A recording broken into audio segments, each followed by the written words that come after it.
Stephen Hawking was undoubtedly an incredibly intelligent person and a brilliant physicist. He made numerous groundbreaking contributions to the fields of cosmology and theoretical physics and was widely recognized as one of the most prominent scientists of his time. However, it is difficult, if not impossible, to objectively determine who the smartest person in the world is. Intelligence is a complex and multifaceted trait that encompasses a wide range of abilities and skills. It is also difficult to compare individuals from different fields, as their areas of expertise require different types of intelligence.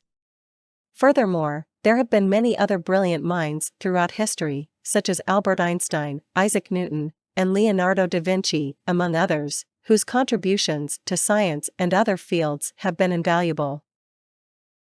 So while Stephen Hawking was undoubtedly a genius, it is difficult to say whether he was the smartest person in the world, as there are many other individuals who have made significant contributions to human knowledge and understanding.